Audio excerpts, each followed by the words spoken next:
So I'm a really big fan of comedians. I realize that this is like off topic on the channel, but that's okay. I think the reason why I really like comedians is because they sort of give you a sense of what culture is and how culture is changing.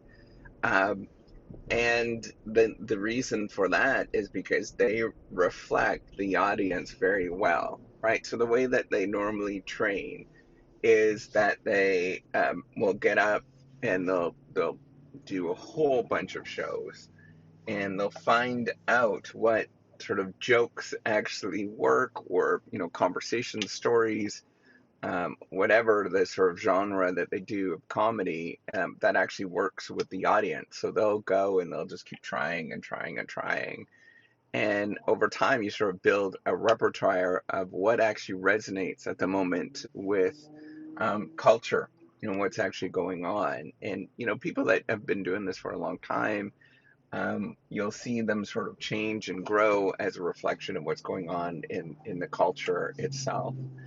So it's interesting. And then you also see people that sort of comedians that are not reflecting what's going on in culture, that they'll be really big for a moment and then they'll just disappear off the face of the earth. You won't see them again, right? So you can really get a good judge, and it's sort of a great reflection of culture and sort of the business of culture, of thinking of how cultural products are actually developed. What does it actually mean to do this? It's very akin to a lot of the entertainment and service industries, having conversations like this. Uh, so that's actually how I got introduced to doing podcasts and thinking about podcasts, is when they first podcast first came out. I think it was 2007. Maybe I was maybe a year behind when they first came out. I'm always like that with new technology. I'm like a year behind. But when they first came out, I started listening to podcasts because there was all these comedians that were on there and they were really good. And what the interesting thing was, well, I mean, they weren't good. Some of them weren't good, but they were like good enough, right? Like I felt good. I still remember a couple of them that you sort of build a connection with, right? So that's the cool thing with podcasts, um, is that you build a connection with it. And the reason is because people are being really normal. They're kind of being themselves, right? And you build a connection. The one sort of comedian podcast I'm really into right now, and I've been into it for a long time because I think they just seem like cool guys. It's Canadianity. And the reason why, I mean, I'm Canadian, right? And so there's all these like old Canadian references and stuff that I'm like, oh yeah, that's funny. But also they're just really good people that are sort of having conversations and things like that. But um, that's the thing you have to sort of think about, is comedians are reflections. A lot of this stuff is reflections about what culture is like, and what is resonating and what sort of thinking, or what are people thinking about. So take a step back and examine. I know not everybody is into comedians.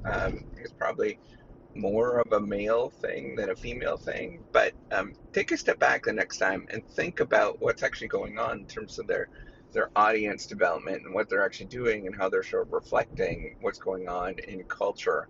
One of the ones is Jim Gaffigan that I really like, and the reason I like him is that I could resonate a lot with what he's doing and going on. He was sort of a, early on, more crude, sort of reflecting what everybody else is doing, right, in comedy. And this is part of the problem why I think it like turns a lot of people off, is that there's lots of crude comedy because it's easy to get a laugh when you feel nervous and anxious when somebody starts talking about, say, for sex or something like that. You feel like nervous and anxious, and so you're a little bit more on edge, easy to get a laugh, right? But Jim Gaffigan's one of the sort of people that pivoted and, is doing something that is more, not necessarily wholesome, but just like I think what real life is, right? Like I don't walk around talking and swearing and talking about sex and stuff like that all the time and all the nitty gritties of all of that kind of stuff. And I think like that is a reality, and that he sort of found this niche or niche that is reflective of this sort of group of people that sort of resonates. There's lots of people that are actually like that you resonate with, and it's very culturally, you find the person often that you most resonate with in terms of life and them telling these stories. And then they get feedback from the audience if they're listening to it, then they really get a sense of who they are, and get a sense of the stories they're telling. So that's it. I think next time I want you to sort of take a step back and sort of analyze the business of comedy, and what's actually going on. And it's a nice way to do business because practice is a really, really important part. And you can also get into comedy quite easily, but it takes a lot of work to get good at it. It's a long climb, lots of practice, repeating practice, and you have to take it very seriously, if you're going to get good at it. But yeah, highly recommend to think about the business and culture of comedy. All right, take care. Bye.